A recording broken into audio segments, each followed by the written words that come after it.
Здравейте, олимпийци! Денят е неделя и както знаете е време за нов епизод от нашата рубрика Книжна неделя. Аз съм Валя и ще чета за вас днес на английски език.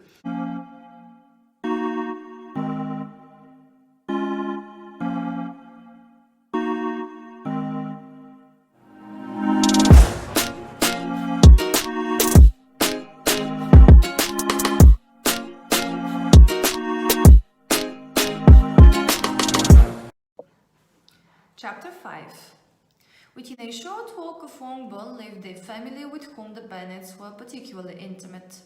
Sir William Lucas had been formerly in trade in Meryton, where he had made a tolerable fortune and risen to the honour of knighthood by an address to the king during his mayoralty. The distinction had perhaps been felt too strongly. It had given him a disgust to his business and to his residence in a small market town.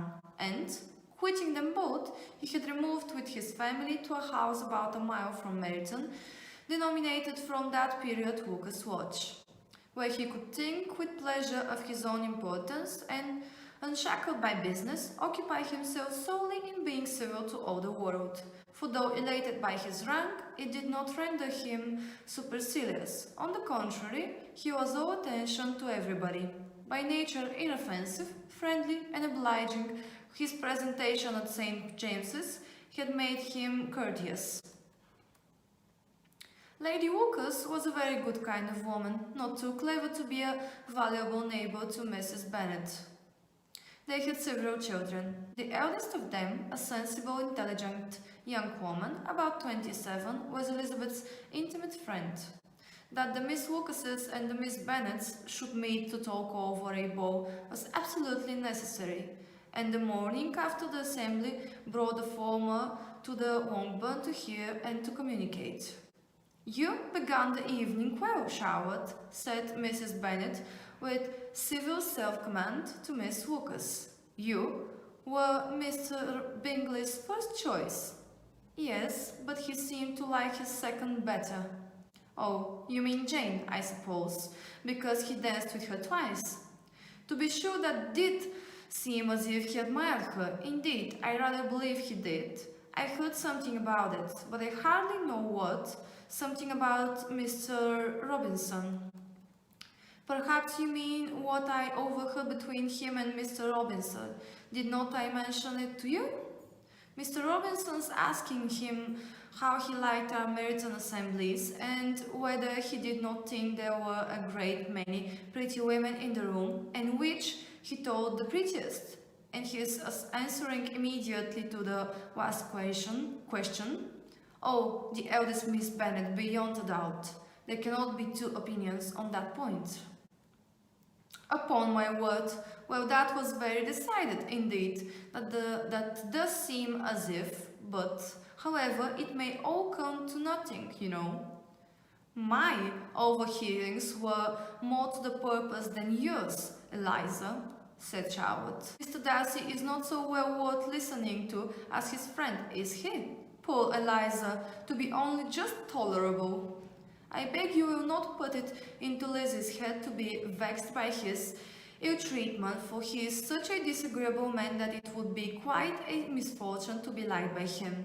Mrs. Wong told me last night that he sat close to her for half an hour without once opening his lips."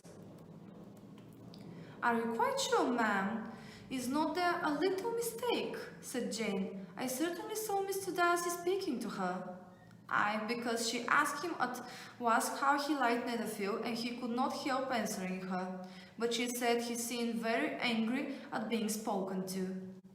"Miss Bingley told me," said Jane, "that he never speaks much unless among his intimate acquaintances. With them he is remarkably agreeable." "I do not believe for a word of it, my dear. If he had been so very agreeable, he would have talked to Mrs. Wong, but I can guess how it was. Everybody says that he is ate up with pride, and I dare say he had heard somehow that Mrs. Wong does not keep a carriage and had come to the ball in a hack chaise." "I do not mind his not talking to Mrs. Wong," said Miss Walker, "but I wish he had danced with Eliza." "Another time, Lizzie," said her mother. I would not dance with him if I were you. I believe, ma'am, I may safely promise you never to dance with him. His pride, said Miss Lucas, does not offend me so much as pride often does, because there is an excuse for it.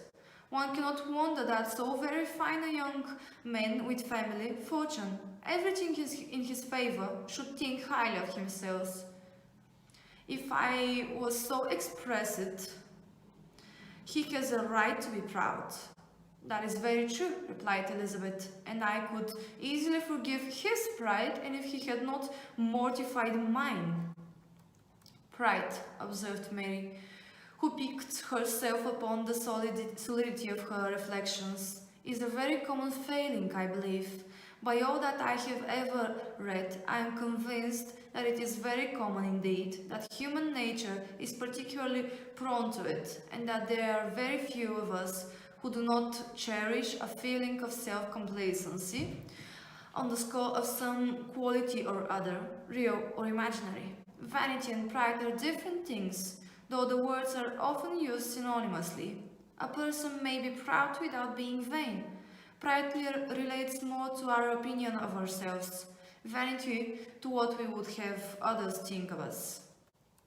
If I were as rich as Mr. Darcy, cried the young Lucas, who came with his sister, I should not care how proud I was. I would keep a pack of foxhounds and drink a bottle of wine every day.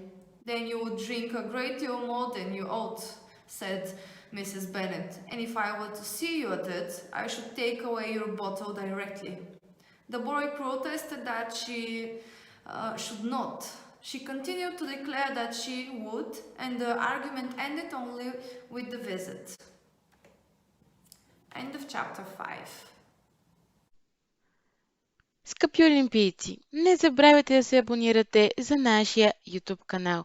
Натиснете абониране, след това камбанката, за да получавате известие за всички нови видеа, които качваме. Благодарим ви, че бяхме заедно.